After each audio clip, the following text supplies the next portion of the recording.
Halo teman-teman, Assalamualaikum warahmatullahi wabarakatuh. Jumpa lagi dengan saya Ibu Dana Mata. Saya adalah mantan penderita asam lambung, makronis, GERD, anxiety disorder, dan psikosomatik tahun 2018. Dan saya juga adalah hipnoterapis yang banyak menangani pasien-pasien dengan keluhan traumatis, psikosomatik, anxiety disorder atau kecemasan berlebih, dan asam lambung ya. Oke, banyak sekali yang request kepada saya tentang, Mas, tolong diceritakan pengalaman dulu sakit asam lambung terus kemudian sampai sembuh seperti itu ya. Nah, di video ini atau di video ini mau saya ceritakan nih guys. Jadi pengalaman saya sakit asam lambung selama 1 tahun ya. Tapi sebenarnya untuk pemulihan yang intensif itu nggak sampai 1 tahun sebenarnya begitu. Jadi ini saya mulai dulu ya. Saya mulai dulu ini sebelum pengalamannya herbanya dulu ya. Untuk herbal yang saya gunakan dulu itu saya racik ramuan herbal. Nah, terus kemudian saya sembuh. Setelah sembuh, ramuan herbal yang dulu saya gunakan itu saya patenkan menjadi sebuah produk yang namanya madu aslamgat.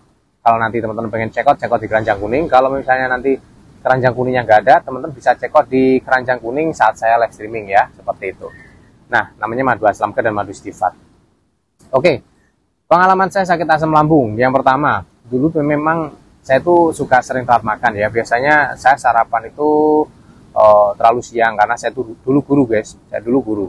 Jadi saya tuh kadang makan sarapan itu jam 11 siang, kadang jam 1 siang, kadang juga pagi. Jadi nggak teratur, sama sekali nggak teratur. Nah, akhirnya suatu ketika perut saya itu nyeri, perih, tapi itu saya abaikan. Saya pikir itu mah biasa ya. Tapi ternyata orang sakit asam lambung kronis itu nggak hanya perutnya nyeri, tidak. Tapi lebih dari itu. Biasanya yang cenderung lebih tinggi adalah kecemasannya, terus kemudian juga sesak nafas, jantung berdebar dan sebagainya. Oke, langsung ke pengalamannya ya, pengalaman pada waktu sakit asam lambung. Jadi ketika itu, pada waktu itu saya juga bekerja di BPS Pemilu tahun 2018 itu. Terus kemudian saya itu jarang sekali makan sahur guys.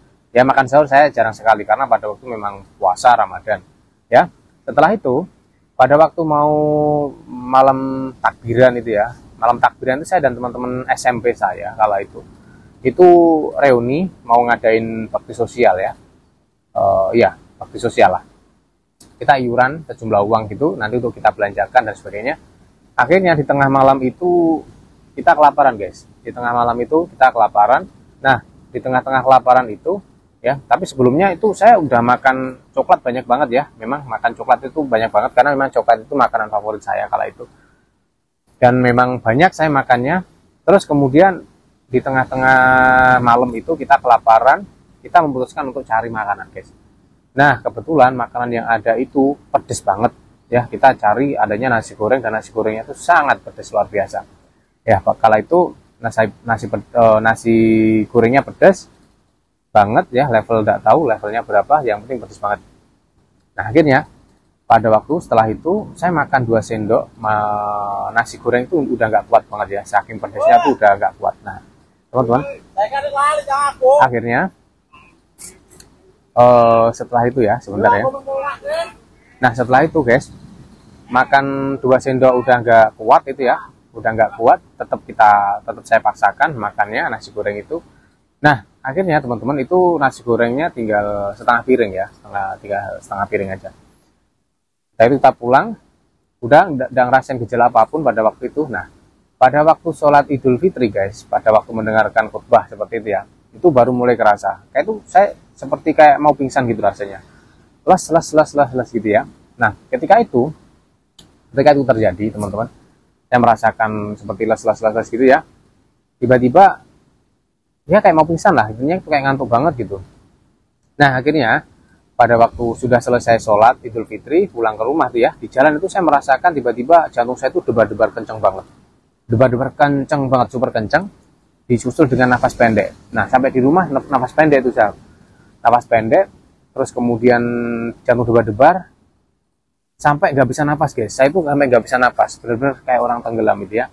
Nggak bisa nafas, sampai akhirnya orang tua saya itu heboh manggilin tetangga. Ya, kayak udah mau innalillahi gitu ya. Ya Allah, astagfirullahaladzim kayak gitu dulu. Akhirnya pada waktu hari raya hari ke-1 itu udah semua orang ngumpul di rumah saya ya, karena saya tuh kayak orang sakit berat gitu. Udah saya kasih obat, mendingan tapi masih pusing. pada waktu udah sampai malam hari ya, maghrib itu saya memutuskan gak mandi, saya cuma basuh-basuh tubuh aja. Nah teman-teman, di situ pada waktu di situ ya, pada waktu di situ teman-teman, saya ngerasain keliengan hebat. Langsung saya sesak nafas, jatuh debar-debar, kepala saya ini langsung sakit banget, tenggorokan saya kering banget ya. Pada waktu itu maghrib, langsung itu semua orang yang apa namanya, kalau di tempat saya namanya badan ya, yang silaturahmi itu ngumpul semua di rumah saya. Sampai saya itu dibimbing-bimbing untuk istighfar, untuk membaca-baca kalimat tauhid seperti itu ya. Kayak orang mau sekarat saya itu, guys. Nah, pas pada waktu itu saya udah mau mati ini, saya udah mati nih gitu ya. Lebaran hari ke-1 pada waktu malam itu. Nah, akhirnya panic attack-nya itu reda, saya langsung minta ke rumah sakit, guys. Saya opname selama 4 hari di situ ya. Selama 4 hari itu nggak ngerasain enak nih tubuh ya. Tubuh itu nggak ngerasain enak memang. Tetapi di situ saya disuruh pulang, udah kamu pulang aja, kamu udah sehat gitu kan. Kebetulan ada kakak saya yang diperawat ya di situ ya. Saya disuruh pulang, katanya nggak apa-apa, udah kamu udah sembuh. Tapi belum merasa sembuh. Itu berjalan sampai 2 bulan. Nah, saya ke dokter spesialis penyakit dalam, saya ke psikiater juga, nggak ada perubahan ya pada waktu itu ya. Nah, akhirnya terakhir itu saya ke dokter spesialis penyakit dalam ya. Jadi sebelum saya ke psikiater itu saya ke dokter, sebelum saya ke psikiater, sebentar, saya lupa. Sebelumnya saya ke psikiater, terus kemudian nggak ada perubahan, saya ke dokter spesialis penyakit dalam. Seperti itu. Nah, akhirnya saya minum obat. Nah, itu ya, itu 2 bulan. Terus belum ketemu perubahan juga sih. Terus kemudian pada waktu itu sudah berjalan hampir sekitar 4 bulan, 5 bulan lah ya, teman-teman. Itu saya sempat nggak bisa tidur itu sama ibu saya kan, karena cemas ya, setiap hari itu cemas, setiap sore cemas, menjelang petang cemas. Udah setiap hari saya manggil tenaga kesehatan ya buat ngecek suhu, kan tasnya panas ya. Tubuh itu kayak orang apa ya, panas lah, intinya panas di tubuh itu, panas, cemas, gemeter dan sebagainya, takut. Nah, akhirnya saya tuh ketemu pengobatan yang efektif, guys. Saya gunakan herbal ya, madu aslambat itu ya. Terus kemudian apa namanya,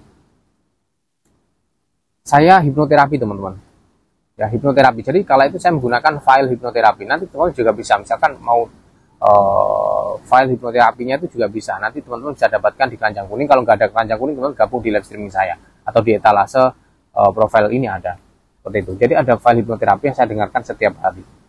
Nah, dari situ guys, itu mulai gejala saya itu hilang timbul gitu.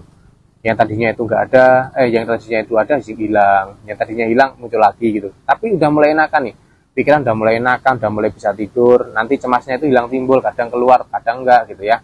Jadi kalau sudah mau sembuh nanti seperti itu, hilang timbul gitu. Ketika nanti saya cemas, saya dengarkan. Ketika saya cemas, saya dengarkan gitu. Nah, akhirnya lama-lama saya itu pulih guys. Jadi pemulihan saya itu sebenarnya nggak sampai 4 bulan ketika sudah menemukan metode yang tepat itu ya. Tapi kalau kita totalkan ya sekitar 1 tahun ya, karena memang di 6 bulan ke atas saya baru ketemu metode pengobatan kecemasan yang tepat seperti itu. Nah, akhirnya saya sembuh ya, kira-kira di bulan ke 9, 10 ya, hampir 1 tahun lah, saya sebutnya 1 tahun ya. Jadi di bulan ke 8, 9, 10 itu saya udah bagus. 2019 saya udah sehat. Bukan berarti sehat tanpa halangan, tidak. Sehat itu juga masih ini apa namanya, juga masih muncul gejala guys. Kambuh lagi pernah gara-gara makan pedas seperti itu ya. Jadi saya itu sebenarnya terjun ke dunia asam lambung itu udah dari 2019 sejak saya sembuh gitu ya. Kalau nanti teman-teman bisa lihat video saya di YouTube itu 2019 itu saya kurus banget guys, kurus banget ya, baru sembuh itu ya. Jadi teman-teman yang punya keluhan asam lambung jangan terlalu takut, jangan terlalu khawatir, asam lambung bisa sembuh, bisa pulih ya. Yang penting jaga pola makan, pola pikir, pola hidup, terutama pola pikirnya supaya nggak gampang cemas, karena ketika kita cemas asam lambung kita itu meningkat lebih tinggi gitu ya, dan lebih parah.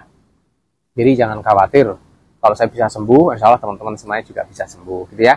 Sementara itu dulu apa namanya, ceritanya nanti kita sambung lagi di next episode ya. Nanti jangan lupa teman-teman bisa gabung di live streaming saya setiap pagi, siang, dan malam. Kalau pagi enggak, siang enggak, nanti yang pasti malamnya kita atau saya pasti live streaming teman-teman ya. Oke, sementara itu dulu. Semoga bermanfaat ceritanya ya. Tetap semangat menjalani kehidupan meskipun sekarang sedang mengalami gangguan asam lambung, tapi yakinlah pasti bisa sembuh. Assalamualaikum warahmatullahi wabarakatuh.